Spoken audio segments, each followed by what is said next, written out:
Olha só, meninos, eu baixei os arquivos que vocês me enviaram, a escolha das áreas por e-mail e vou colocar algumas observações já de início, tá? Esse trabalho vale 200 pontos na nota de trabalho, assim como também valeu 200 pontos aquele trabalho individual sobre loteamentos, condomínios e loteamentos com controle de acesso. O primeiro trabalho eu já lancei, o segundo eu ainda não lancei, tá?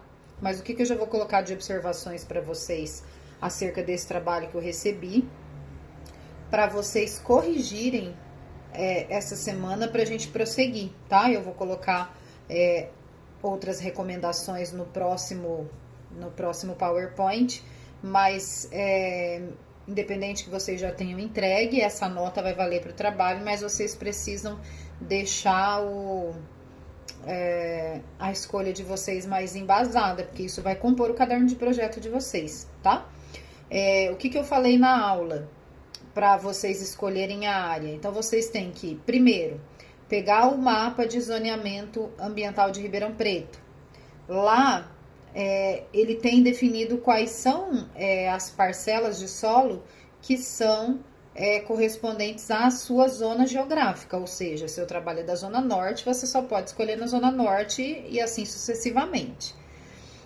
Eu pedi para vocês escolherem dentro do mapa de zoneamento áreas que a princípio parecem vazios urbanos para vocês e escolher no mínimo 2 áreas. Então, no mínimo são 2 e o ideal são 3, tá? Para que vocês escolham possíveis áreas onde vocês possam implantar esse loteamento. Depois vocês vão jogar essas áreas no Google Maps ou no Google Earth. Foi essa recomendação que eu dei também na aula, para que vocês enxerguem a partir da atualização do Google, das fotos aéreas, dos voos, dos drones, como estão configuradas essas áreas digitalmente. E aí, depois, eu tinha pedido que vocês fossem no local de pelo menos 2 dessas áreas, para verificar como está a atualização dela, fazendo aí um filtro maior do Google. Com a questão agora que a recomendação é que a gente fique em casa, eu vou ignorar essa terceira parte, mas ela precisa ficar registrada, porque para implantar o projeto a gente precisa ir em loco.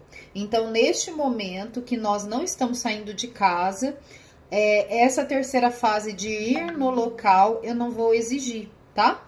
Mas assim que a situação for normalizada e nós ainda estivermos com o processo de projeto em andamento, vocês vão fazer essa conferência da área escolhida, tá certo? Então, o que eu pedi? Que vocês selecionassem glebas que tivessem entre 40 mil e 80 mil metros quadrados, que vai ser a área onde nós vamos utilizar para fazer o nosso projeto. Que vocês fizessem uma análise de um entorno de 10 quilômetros, um raio de 10 quilômetros, para verificar o que tem em volta, se tem infraestrutura, se tem outros loteamentos, se esses loteamentos são dotados de infraestrutura, se tem serviços, ou seja, se esse loteamento que vocês vão criar, se ele precisa dar condições de infraestrutura e serviços para quem vai edificar nessa área de vocês, ou se nós vamos poder nos utilizar de serviços e infraestrutura dos bairros do entorno que podem ser utilizados no loteamento de vocês também. Então, por isso que é importante a análise do entorno. Eu falei isso em aula, muita gente trocou essa ideia comigo, né? Para que eu preciso, por exemplo, fazer um loteamento, fazer um posto de saúde, fazer uma escola no meu loteamento, definir uma área institucional para isso, se logo no entorno, logo no perímetro do meu loteamento existe uma escola e ela pode suprir a necessidade do meu loteamento.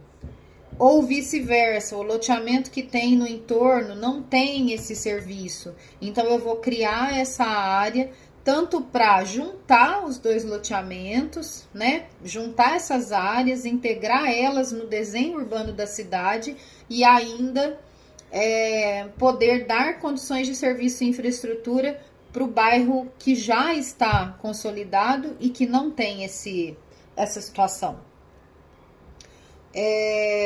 Dentro lá dos mapas de zoneamento, gente, eu tô coçando meu nariz, mas eu lavei minha mão com álcool gel aqui diretão, tá? Porque eu tenho um pouquinho de alergia. Dentro desse mapa de zoneamento, existe a determinação por zonas, né, ambientais. Então, também vocês vão analisar dentre essas áreas a qual zoneamento essa área pertence, né? Se ela é uma área de urbanização controlada, se ela é uma área de urbanização máxima, não pode edificar, se ela é uma área voltada para urbanização de habitação de interesse social, ela só pode receber loteamentos no padrão de habitação de interesse social. Então, ao escolher essas áreas, a gente também precisa determinar qual é o zoneamento que ela pertence, para eu saber se o loteamento que eu quero projetar, se ele cabe nessa área escolhida, tá? Por que eu peço de 2 a 3 áreas para escolha? Porque senão vocês pegam a primeira área e de repente ela não é a área mais apropriada para o que vocês desejam. Então, as pessoas que trabalham com isso, que muitas vezes são arquitetos urbanistas, elas pesquisam 10 áreas, 20 áreas, que tem outros condicionantes, às vezes até econômicos, né? Quanto custa essa gleba e essa questão econômica, nós não estamos preconizando agora no projeto, nós não estamos preocupados com o preço do solo, mas no mundo real é a maior preocupação, né? Quanto custa essa área que eu quero lotear, né? E ela vai ser a primeira base de quanto vai custar cada lote desse empreendimento que vocês vão produzir, né? Neste momento, a preocupação de vocês é sobre o ponto de vista de legislação urbana, né? Então, se a gleba está entre 40 e 80 mil metros quadrados, como eu vou achar?